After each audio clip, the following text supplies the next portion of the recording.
Večer uživa, vsebine in dogodki, ki navdihujejo. Dobrodošli v novem podkastu Večer uživa smo. Tudi tokrat prinašamo zanimive teme z zanimivimi sogovorniki. Saj veste, Večer uživa navdihuje. Tokrat bomo skočili v divjino, v prvinskost narave, kjer najdemo mir, navdih in tudi zdravje. Govorili bomo namreč o divjih samoniklih rastlinah, ki jih srečujemo na vsakem koraku, tudi na domačem vrtu, najpogosteje kot plevel. Če bi vedeli, kako bogate zgodbe zdravja in vitalnosti nosijo te rastline, ki jih prepogosto preziramo, bi k njim stopili spoštljivo. Tako, s spoštovanjem namreč, k njim pristopa moj današnji sogovornik, izjemen poznavalec divjega sveta in divjih rastlin, gospod Dario Cortese. Dobrodošli. Prav lep pozdrav, pa čeprav divji. Pa čeprav divji je najboljši. Najbolj naravn. Kako ste? Ja, vse v redu. Super, super. Zdaj ste se ravno kar vrnili iz Makedonije, je tako? Ja, en mesec po makedonskih hribih, nič drugega. A ja, niste rastlin proučevali? Ja, tiste, kjer so prišle mimo že, vendar je to svet zase precej. Aha. Rekli ste, prišle mimo, kaj to pomeni, a nas divje rastline lahko nagovorijo? Seveda, če znamo opazovati, pa vidimo barve, rastišče, recimo v izvirih na Šarplanini rastejo povsem druge rože kot drugje, zato ker je veliko vode in imamo tam čisto svojo združbo. Tako da posamezno nisem toliko gledal rastlin, bolj kot združbe in kako se znajdejo ter rastejo dejansko v prvinski naravi, kjer ni sledov človeka, torej po vrhu Šarplanine. Kakšna žičanca to je že, ampak če ne pa še poti so komi označene. 2 planinska domova na celi Šarplanini, 80 km pa dolga. Rekli ste, kot pri nas, naši prina pred 100 leti, ne? Ja, kot pred dobrimi 100 leti, ko so se začeli graditi domovi po hribih, ko ni bilo še nadelanih poti. Tako, ja. Gospod Dario, povejte mi divje rastline. Rekla se, najdemo jih na vsakem koraku, ob njih se spotikamo na vrtovih, je tako? Neposredno, ja. Vse, ne? Pa celo pulimo jih, ker se nam odveč kot plevel. Povejte nam na kratko, kaj sploh, kateri je svet divjih rastlin, katere rastline so to recimo vse? Ja, tako rekoč vse. Vse. Torej, govorimo o užitnih divjih rastlinah. O užitnih, tako. Velika večina teh užitnih, divjih rastlin je užitnih. Ja. Pri nas raste okrog 3500 vrst raznih rastlin, tudi te, ki so že udomačene, ki so prišle na primer iz Srednje Južne Amerike oziroma z drugih kontinentov in so šle po svoje, kakšni pleveli na primer. In vsaj 2/3 od teh so uporabni za prehrano. Nekatere, ki so strupene, se lahko celo ampak to je res potem tretji nadaljevalni tečaj, v zelo majhnih količinah tudi daje ljudem, ni pa to za začetek. Zelo strupenih je zelo malo, torej zelo strupenih v smislu, če bi jih pojedli kot skledo čemaževe solate spomladi, da bi bil to zadnji obrok. So pa prav vse po vrsti zdravilne tudi te strupene rastline. Skratka, pestrost in bogatstvo užitnih divjih rastlin dobesedno na vsakem koraku, kot ste omenili, je neizmerna. In tudi v primerjavi z gojenimi, pravite, oziroma ne pravite, to je dejstvo, da so tudi 3 do 4-krat močnejše, kar se tiče njihove hranljivosti, ne? Ja, na osnovi analiz, ki jih dobim po razni literaturi, je eno tako povprečje 3 do 4-krat več vitaminov in rudnin kot pa gojene rastline. Iz enostavnega razloga, ker se morajo same potruditi, zelo so močne v rasti. Ne bojo to trajnice, kot je na primer japonski dresnik, to je sploh zgodba zase, užiten, zdravilen in vse koristen. Pa bil nadležen dolgo, ne, ko se nam je sam zasajal. V naši glavi, ja. V glavi, marsikaj v glavi. V glavi vsekakor, vendar tudi v naravi, seveda, tvori velike otoke, ampak to je posebna zgodba. Torej, ali so kot trajnice izredno močne, ali pa kot enoletnice, na primer ambrozija, ko naredijo milijarde semen, ki ostanejo kadljiva 20-30 let in prerastejo vse. Zdaj sem dal 2 res ekstrema, 2 tako imenovani invazivni rastlini, sicer so pa samonikle rastline zelo močne v tem smislu, da čim prej zrastejo, zacvetijo, zasemenijo ter nadaljujejo vrsto. Gojene so pa nekoliko razvajene, najprej že zaradi odpiranja, križanja, sploh hibridi, to so precej nežne rastline, občutljive, seveda je pridelek krat 3-4, če bi pa zdaj divja semena sejali, naprimer regrata, tudi to se da, ampak zaradi tega so bolj občutljive in po prehranski plati, tudi zaradi zalivanja obilnega gnojenja, manj močne kot pa divje. Dajte mi, vi ste po izobrazbi, zdaj me prišli agronom, ne? Ja, diplomirani disident agronomije. Ja. Ja. In kaj ste jaz za vas bi pričakovali, da boste pač pristali v svetu gojenih rastlin, oziroma bolj v tem, kako ste pa vi pristali med divjimi rastlinami? Ja, saj sem pristal v svetu, torej divjih rastlin. Tako da sem že pozabil, kaj ne delam, ker niti enega dela nisem deloval na področju agronomije, vsaj klasične. Aha, niste. Delam pa reklamo za plevele, tako da imam povezavo s agronomijo. Vrtovi imate, ja. Ja. Ja, tako ni me zanimalo pač to industrijska potem pridelava. Taka brezosebno v smislu, lahko bi tudi žeblje delati bolj ustvarjalno. Kot pa matrati te rastline in pa zemljo. Tako da ja, me je odneslo drugam. Med koprive in grmovje. Med koprive in grmovje in med zdravje, ne? Ja, tudi, ja. Gospod Korteze, povejte mi, omenili smo tudi 2/3 užitnih, se pravi tisti en mali delček, je pa v bistvu neužitnih. Je oziroma neuporabni za prehrano, ker so bodisi redke, takmičkene, trdi listi, načeloma niso strupene, vendar neužitne zaradi omenjenih pač značilnosti. Ampak tudi tiste, ki so, malo prej sem se pogovarjala, ki so lahko strupene, oziroma ki se tretirajo kot strupene, so bile nekoč, ne vem, v času srednjega veka. Uporabne za zelo različne namene. Tako za razne protibolečinska mazila, za narkoze. Rdeča mušnica, na primer, se uporablja za narkozo. Tudi kristavec in sorodstvo iz družine razhodnikov, tudi za zdravljenje raznih živčnih bolezni. Ker pa so te rastline, pa tudi omenjena goba, močno psihoaktivne, je, na primer, v srednjem veku so jih počasno nehali uporabljati, ker bi potem vse preveč pacienti poročalo o nenavadnih sanjah in videnjih in bi inkvizicija vse skupaj popokala, že tako jih je preveč, vseh zdravilcev in pa zdravilk. Tako da imajo zelo zanimivo zgodovino, ki je pa zelo malo znana v primeru strupenih rastlin. Torej v vseh knjigah o zdravilnih rastlinah, na primer, ki so na koncu ponavadi navedene tudi strupene, je vsaj v novejših sploh ni podatka več, za kaj se uporabljala, oziroma vedno opozorilo, tega ne delajte sami doma, oziroma samo pod nadzorstvom zdravnika. Tako.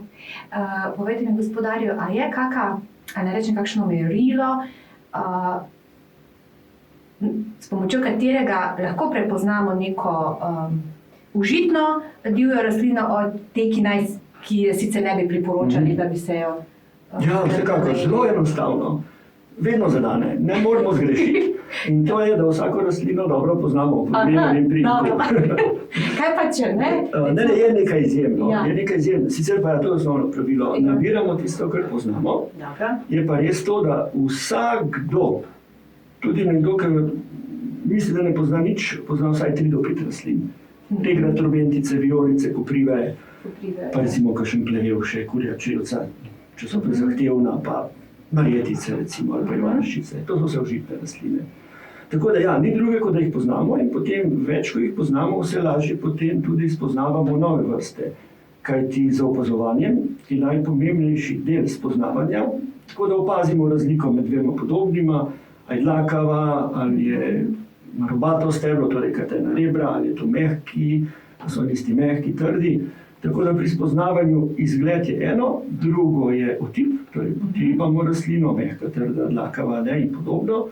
Potem je tudi von, malo zmečkamo, povonjamo in četrta reč še okus. To, ko enkrat že vemo, da gre za znane, torej užitne rastline.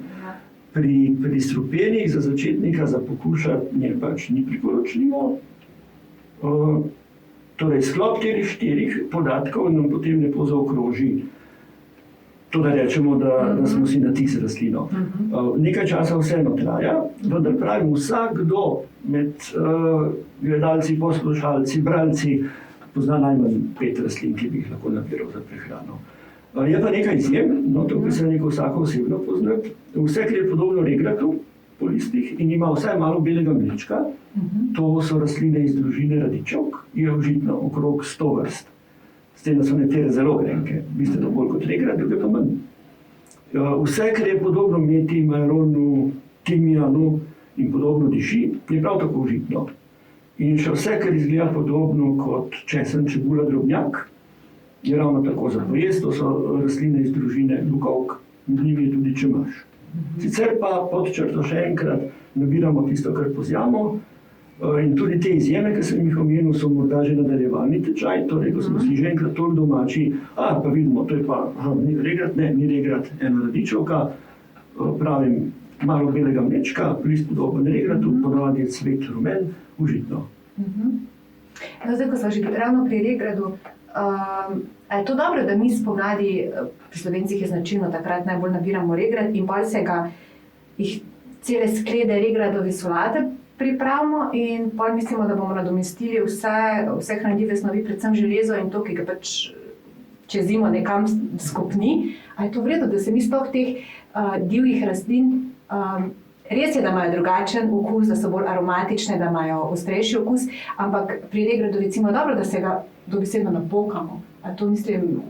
Ja, nič narobe, potem deluje malo čestilno, tako kot se te divje rastline, ali pa tudi, da bi se veliko špinače najedel, bi modrisko naredila, zagotovo. Ja, pač regrat je ponarodel, ne, in takrat se vsak zažene ven nabira tiste mlade listne rozete. Ja, nič narobe, zdaj dober je, vsaj ena rastlina, ki je dejansko pravi ponarodela, tako da nekako premosti svet gojenih in svet divjih užitnih rastlin, ki je pravzaprav en in isti svet, sem ga nekako ne znamo videti kot celota. Nič narobe s tem regratom, lahko bi ga še več, pa ne nazadnje ni samo takrat uporaben, ampak se je celo leto. Kasneje starejši listi, lahko kuhani, podobno tudi blitva, popki tudi za solate ali položeni v kis. Cvetovi ravno tako za pojest, stebla, ki imajo veliko mlečka, zelo grenka so, oziroma precej grenka so, pa zelo fajn za eno tako čistilno razstrupljevalno kuro, ko regrat cveti, tam je 7-8 stebel dnevno požvečimo. Od jeseni do pomladi pa korenine izkopavamo. Pa jih bolj si skuhamo, posušimo, pa spražimo, pa zmeljemo, pa za kavo, ali pa samo poparimo, pa je kot čaj. Tako da ima veliko možnosti uporabe. In evo, regrat vsi poznamo, zdaj pa tukaj predlog serviranja za celo leto. Krasno. Pa koprivo tudi vsi poznamo? No, kopriva, zdaj pa, če bi moral res eno izpostaviti za vstop v svet užitnih divjih rastlin, čemaž je seveda zelo privlačen, ampak po podatkih iz minulih let, ko vsake toliko časa pride do napake, pa tudi pojejo podlesek, šmarnico, čmeriko, včasih tudi smrtnim izidom. Tako da je lažje izpostaviti koprivo. Sicer čemaž je nemogoče zamenjati s katero drugo rastlino, če znamo opazovati, pa če nismo površni in če nabiramo spoštljivo. Torej z enim takim opazovanjem, pa da ne kosimo takole z rokami. S koprivo je pa tako enostavno, ne moramo je zgrešiti, ker tako prijetno žge, ko se dotaknemo. Če raste na soncu, še bolj kot če v senci. A res? Ja, pri nas sta dve vrsti, mala in velika. Velika je trajnica, mala je pa enoletnica, pa manjša, ampak žgeta približno enako. Kar bi pa lahko zamenjali koprivo, pa lahko z mrtvimi koprivami, ki niso sorodne koprivam, ampak meti. Te ne žgejo mrtve, Te ne žgejo, zato se imenujejo mrtve. Več vrst jih je in nekatere cvetijo roza, rdečkasto druga vrsta, velika mrtva kopriva, rumenka cveti rumeno, belo. Nobena ni strupena, bela sploh slovi kot zdravilna rastlina, pa tudi druge verjetno imajo podobne lastnosti. Je pa res to, da imajo zelo močen okus, malo po gobah, ker je prijetno, vendar tudi po neki zemlji, ne vem, po gozdu. Dejansko okus gozda in če damo par pogankov mladih mrtvih kopriv na kakšno solato ali pa v kakšno drugo jed, dobimo eno presenečenje, take čudne gobe. Če pa naredimo samo naprimer, kakšen burek zelenjavni iz teh kopriv, gre pa navad burek stran ali pa špinača, če samo recimo iz mrtvih kopriv, ker je pregroba, pregrenka.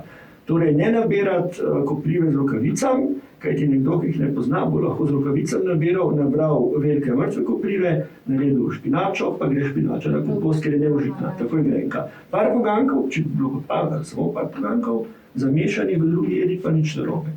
In verjetno bi bilo, če se nekdo posilil, pa pojedel tisto grenkovo, da bi bruhal čisto zaradi tega, ker je preveč grenčin. Ampak to je tudi najpogostejši odziv telesa na kakšne rastline, ki so bodisi teže prebavljive oziroma so na seznamu strupenih rastlin, če jih pojemo v večjih količinah. Skratka, telo se upre postane nam slabo, pride do bruhanja driske in to so tudi vsi znaki zastrupitve, razen s tistimi približno 20-30 vrstami, ki za užitev večjih količinah pomenijo odpoved organov in srca in centra za dihanje, odvisno zdaj od strupov, ki jih vsebujejo. Če zdaj nekako potegnemo pod črto, najbolj bistveno ni sama oziroma strupenost oziroma nestrupenost rastline, ampak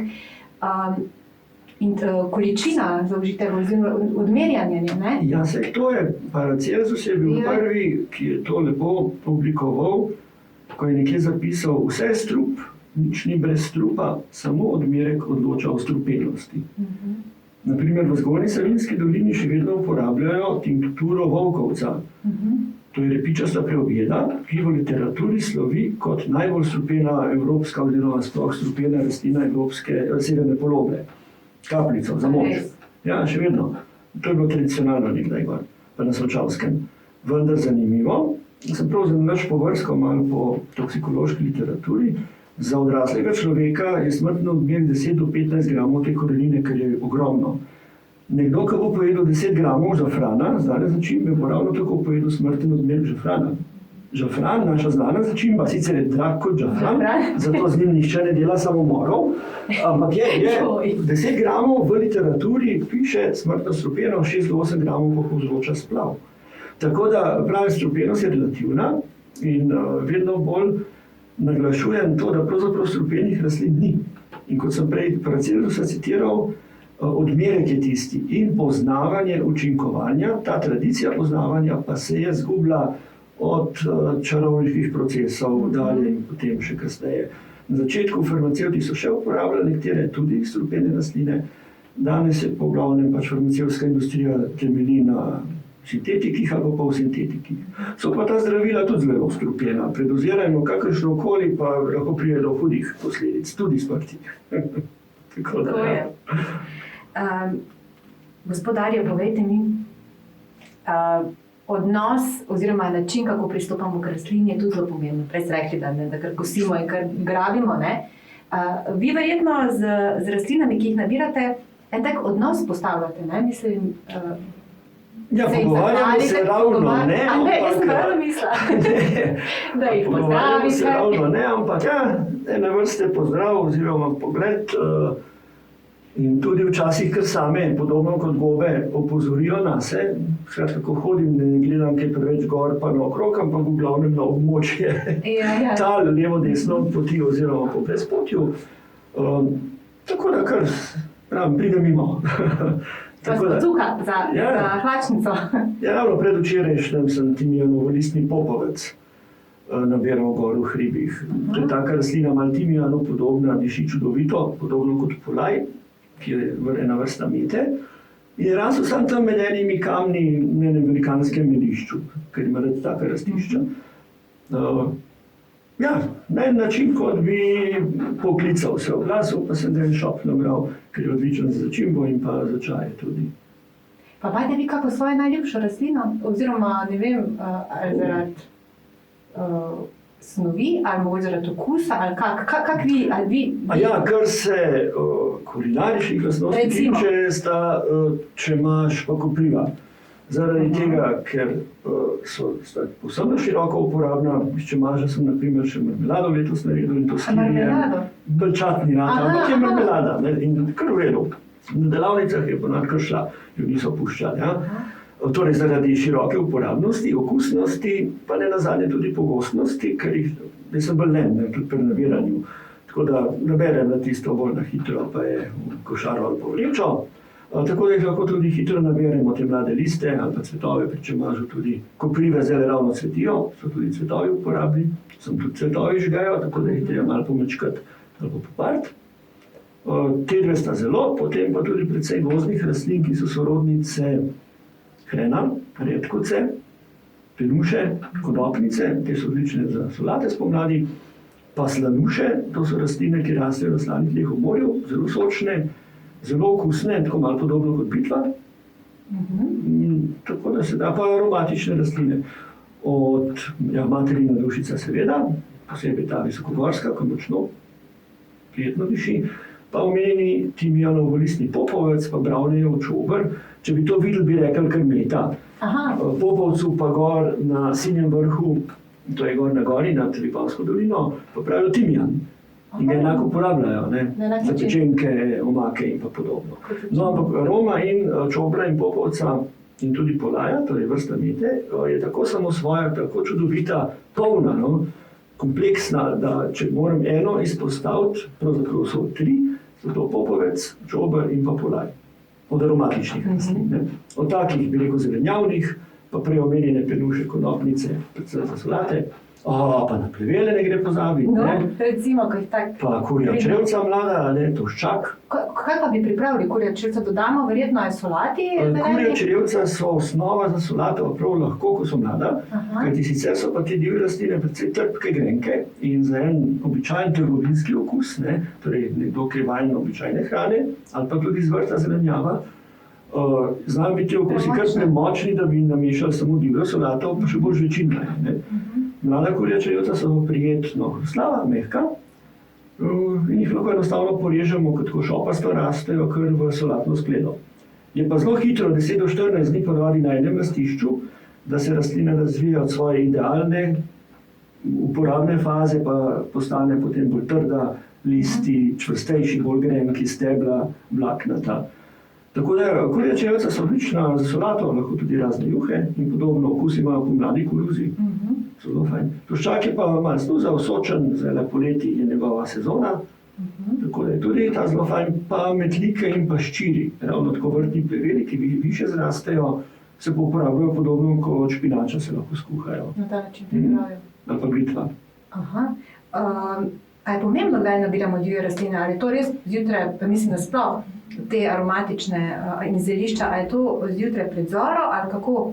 Ali kakih vi nabirate? Spimo, dokler se ne zbudimo, in potem Skoro gremo pa nabiramo. kamorkoli že.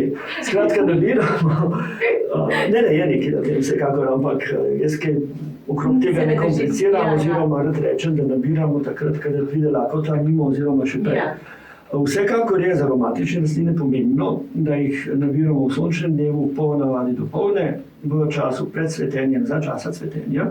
Ampak to gre predvsem za rastline, ki jih potem uporabljamo za razne čajne mešanice oziroma za razne terapije z zeliščnimi čaji. Za prehrano pa pravim, ker itak najlepše sprot oziroma za nekaj dni nabrati, v hladilniku se povsem dobro obdržijo te v zaprtih posodah te rastline. A če bo 5 zjutraj, pa če bo nekaj za pobrati, bom pa pobral, ne? Ali pa sred največjega sonca, če bo kakšna stajska metlika gor po hribih, ne? Tega včasih sem veliko nabiral, pa tudi vlagal, pa zmrzoval. Zdaj pa aromatične rastline posušim, predvsem za razne čajne mešanice, pa kombučo tudi delam z njimi. Medtem pa največ pa nabiram za sproti, pa za razno eksperimentiranje, tako kot sem omenil, če mažemo marmelado. To so pa res eksperimenti. Ja. Sicer pa nabiramo lahko vse leto, ne? Po zimi, kjer bi po zimi Ne, mogoče? dejansko je če bi hotel res reklamo delati veliko, bi rekel vse leto. Ker tudi je povsem res. Ja. Ampak višek sezone je od konca marca pa tam nekam v julij, začetek julija, kar se divje zelenjave tiče. Ja. Takrat je vso to rastje mlado, hrustlavo, s polno močjo se zaganja, naprimer o Dravi, Muri, v vseh dolinah rek in potokov, je spomladi tam enkrat aprila pravi upor, vse cveti in diši, skoraj dnevno se vidi razlika, kako raste, ko je toplo, pa še kaj zalije. Potem pa čez poletje, že zdaj, ne, pa celo šavje tlele, ki je v rekah, ker se tako zaraste, pa rubide, pa tudi dresnik in podobno. Torej, predvsem pomlad za divjo zelenjavo, poletje je bolj čas divjih začimnic, že v višjih legah, tudi po dolinah, pa plevelov. Ne. Poleti se ravno ščiri, metlike, toščak razrastejo. Koprive pa rastejo kar naprej, recimo, če jih režemo ali pokosimo. Zdaj so primerne za vrhnji deli s cvetovi, poznajo tudi semena. Semena so zelo hranljiva. Jesen, pravzaprav že od konca pomladi, borovnice, zdaj so maline, recimo, gor na porezu sem jih jedel. Jeseni, pozno poleti, jeseni je pa čas za plodove, ki jih pa ni tako veliko kot divje zelenjave. 20-30 vrst pa smo opravili. Zelenjavo pa komod zaokrožimo na 2000 plus vrst, oziroma začimnice še zraven. Zdaj, kjer so že pokosili, že nekje drugič, spet odganjajo na travnikih. rastline, tako da zdaj je veliko avtavčiča, ki je podoben regratu, pa glavinec, kar še nekaj travniških rastlin, ena taka mala pomlad se zgodi zdaj konec avgusta pa septembra na pokošenih travnikih. Tako da tudi vpliv človeka je pomemben glede užitnih divjih rastlin, kajti če bi mi vse skupaj pustili, 20 let bi se to vse zaraslo. Pustimo Maribor 30 let pa džungla skoraj, ne? Skratka, tudi kulturna krajina, ne nazadnje tudi vrt, je kar pomemben vir užitnih divjih rastlin. Ja, še mimogrede, večina plevelov je užitnih. Slak in pa kurja češnjica sta blago strupena v smislu prebavnih težav bruhanja. Pa še to, če bi bilo to samo 2-3 žlice pogankov v eni solati, ne bi bilo nič. Vsi ostali so použitni in po tistem povprečju, ki so se prej o njem pogovarjala, če vzamemo, da so v povprečju 3 do 4-krat močnejši vitaminsko in pa rodninsko pleveli, kaj je zdaj tukaj plevel, kar se hrane tiče. Torej, pač uporabimo oboje, vse gre za isti svet. Ni to boj na požiralniku, pa bombe na plevel metati. In užitne divje rastline nam pomagajo nekoliko spremeniti pogled na to, kaj je hrana, od kje prihaja hrana. Ne nazadnje pa to zelo praktično, ker lahko nekdo sredi bloka, sredi velemesta, tudi po Zelenicah se da nabirati, se tem načeloma ne, po mestnih parkih, samo malo ven iz mesta in ima lahko zelo fino oskrbo z kakovostno zelenjavo skozi vse leto. V tem primeru je pa fino tudi nekaj posušiti, zamrzniti, ukuhati. Ja, nekaj divjega vsak dan, to je tak prijeten slogan. Ja. In dobenih izgovorov v smislu, da je taka hrana oziroma zdrava hrana draga, ne? To je čisto zastonj, tako kot vse drugo, kar rabimo. Gospodarju Corteze, najlepša hvala, bili ste res navdihujoč sogovornik. Prosim. Z vami sem bila Maja Furman. Več o naših podcastih in dogodkih Večer v živo najdete na spletnem naslovu www.večer.com/v živo, na naši Facebook strani Večer in na YouTube kanalu Večer. Torej, sledite navdihu v življenju in življenje vam bo prišlo nasproti. Srčno in srečno, do kmalu.